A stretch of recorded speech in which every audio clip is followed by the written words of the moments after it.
Hello guys, and welcome back to Getting Started in LabVIEW. And in today's example we will learn how to create a custom splash screen in LabVIEW.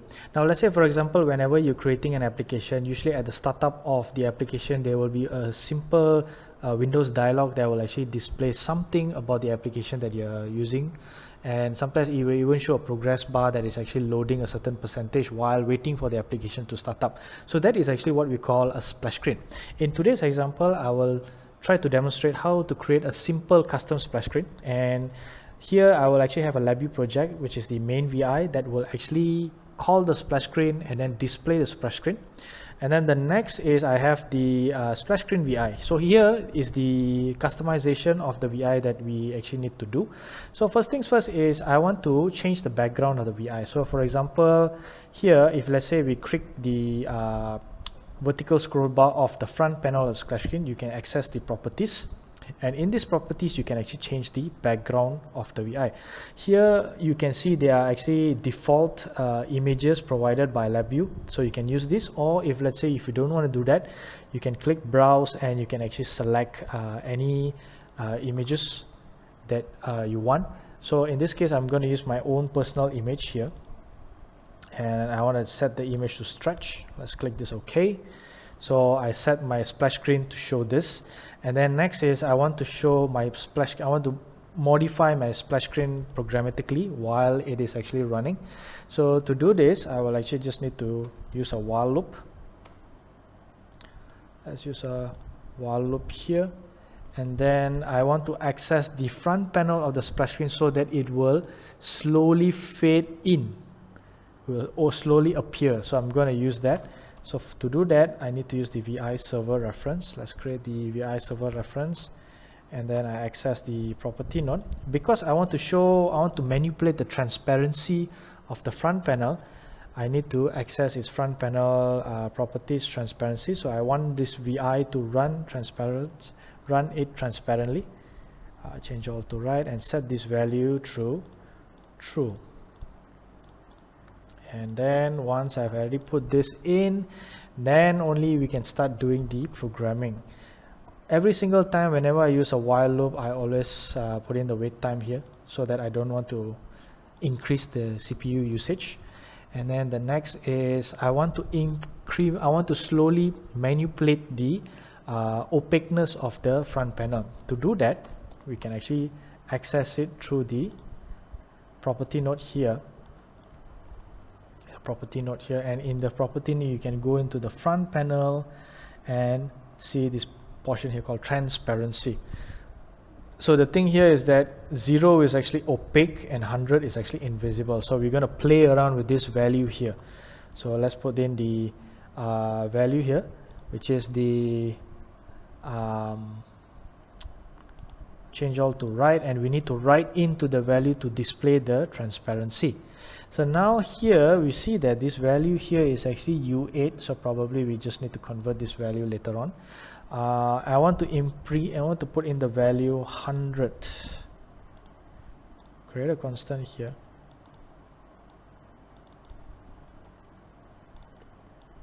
Create a constant here. Let's add the value.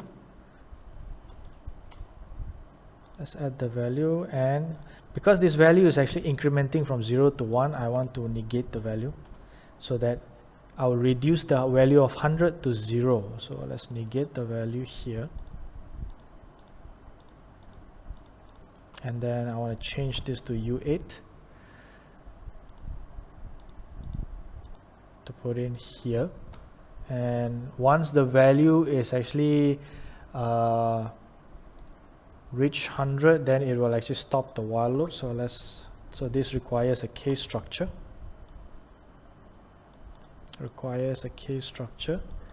And this value has to be false.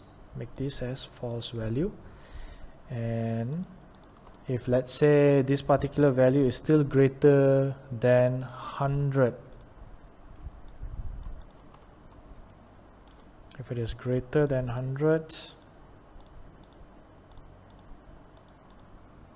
if it is greater than 100, it will be true.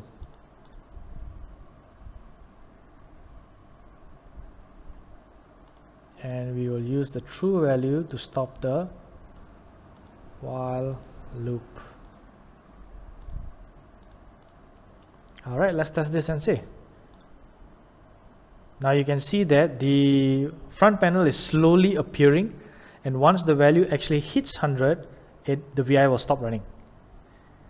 So this is one example that we're going to do this in the splash screen. But of course, if I want to manipulate the value of the splash screen also, I would actually need to change the properties of the window. So I need to go into the VI properties and navigate to Windows appearance here, and I just need to change it to dialog. So if I run this, then you can see that it actually appears as a form of dialog. No buttons, no run buttons, nothing. So this is a good example on how we can actually create a splash screen. So now what if I want to call this VI in the main panel? So let's do that. Again, we have actually referred to a previous example in the previous video where we use the application control, use the VI control reference, and then we need to create a file path here. So we go to application directory. This is where the application directory is, and we need to build path. We need to build the path here, put in the path here into the VI path. We need to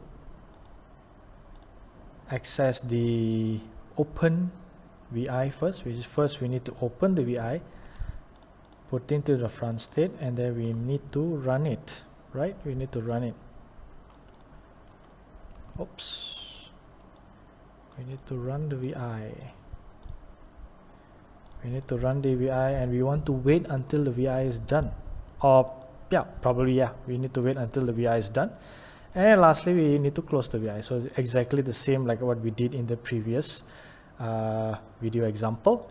And we need to put here the constant, create a constant here called splash screen vi.vi.